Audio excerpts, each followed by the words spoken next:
नमस्कार, मैं हूं सिकंदर कुमार और आप देख रहे हैं हमारे यूट्यूब चैनल टेलीकॉम गुरु सिकंदर कुमार। पैरेलली आप हमारे फेसबुक पेज sikandar@gmail.com पर भी हमसे मुलाकात होगी। चलिए,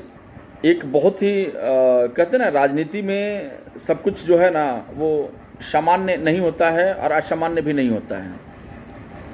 कभी याद कीजिए, देश के गृह मंत्री पी चिदम्बरम हुआ करते थे और मोदी जी राज्य के मुख्यमंत्री हुआ करते थे गुजरात के। कांग्रेस के साथ में उनकी रिश्ता ठीक नहीं था, बहुत ही गंदा रिश्ता दोनों के बीच में चल रहा था। लेकिन मोदी जी की दरिया दिली को सलाम प्रणाम है कि उन्होंने माफ़ कीजिएगा, पी चिदम्बरम साहब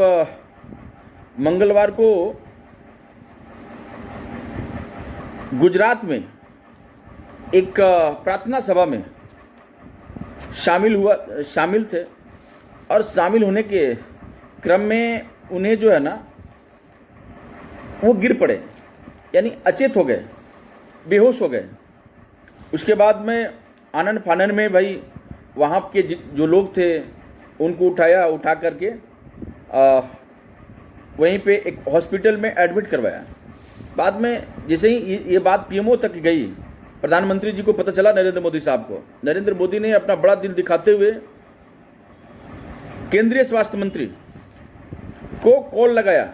और उन्होंने कहा कि उन्हें सर्वोत्तम स्वास्थ्य की सुविधा मिलनी चाहिए, चिकित्सा सुविधा मिलना चाहिए, सर्वोत्तम चिकित्सीय सुविधा मिलना चाहिए, किसी प्रकार की कोई अनहोनी ना हो, कोई घटना ना घट जाए। उसके बाद में खुद राज्य के मुख्यमंत्री उनकी हाल चाल लेने के लिए वहाँ के जो हॉस्पिटल है उस हॉस्पिटल में पहुँचे, स्वास्थ्य मंत्री पहुँचे और उसके बाद में उन्होंने एक्स पे बताया, इन्होंने पी चिदम्बरम पूर्व केंद्रीय गृह मंत्री ने, उन्होंने कहा कि भाई अत्यधिक गर्मी की वजह से मुझे डिहाइड्रेशन हो गया था, इस वजह से मैं अचेत हो गया था। तो भाई मेरा कहने का मतलब ये है कि कभी प्रधानमंत्री यानी कभी गृह मंत्री राज्य का माफ़ कीजिएगा देश का पी चिदम्बरम साहब और राज्य के मुख्यमंत्री श्री नरेंद्र भाई मोदी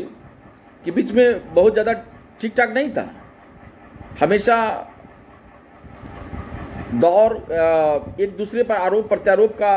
दौर चलते रहता था, एक दूसरे पर आरोप लोग गढ़ते रहते थे और ऐसे में उसके बाद में केंद्रीय गृह मंत्री पी चिदम्बरम साहब की वो उनकी सरकारें गई, राज्य के मुख्यमंत्री श्री नरेंद्र भाई मोदी देश के प्रधानमंत्री बन गए। उसके बाद में भी जिस प्रकार से उन्हें एक बड़ा दिल दिखा करके, तनिक भी नहीं सोचा कि उन्हें किसी प्रकार की अनहोनी हो जाए उनके साथ में, तुरंत उन्होंने एक्शन लिया, तुरंत स्वास्थ्य मंत्री को, भारत सरकार के स्वास्थ्य मंत्री को कॉल किया, उसके बाद में राज्य के मुख्यमंत्री को कॉल किया और राज्य के मुख्यमंत्री और राज्य के स्वास्थ्य मंत्री दोनों अस्पताल पहुंचे और अस्पताल पहुंचने के बाद में उन्होंने बताया कि भाई अब ठीक ठाक है, सब कुछ बेहतर है। यानी कि जिसको हम कह सकते हैं ना, गुजरात के मुख्यमंत्री भूपेंद्र पटेल वहां पहुंचे और राज्य के स्वास्थ्य मंत्री ऋषिकेश से संपर्क किया, जिन्होंने अस्पताल जाकर चिदम्बरम की आश्वस्त किया कि उन्हें सर्वोत्तम स्वास्थ्य सेवा मिलेगी, कोई आनाकानी नहीं होगा, आपके पास में पूरी मेडिकल टीम, पूरी मेडिकल यूनिट आपके साथ में रहेगी जब तक कि आप स्वस्थ ना हो जाए। तो ऐसी होती है राजनीति। राजनीति में कोई किसी का मित्र नहीं होता है, कोई किसी का दुश्मन नहीं होता है, सब एक होता है और दोनों का काम जो होता है, चाहे वह पक्ष हो या विपक्ष हो, भारत की एकता, उसकी आत्मीयता और उसकी मानवता को उच्च मूल्यों पर उसकी वैल्यू को समझना और आगे बढ़ाना। जय श्री सीताराम।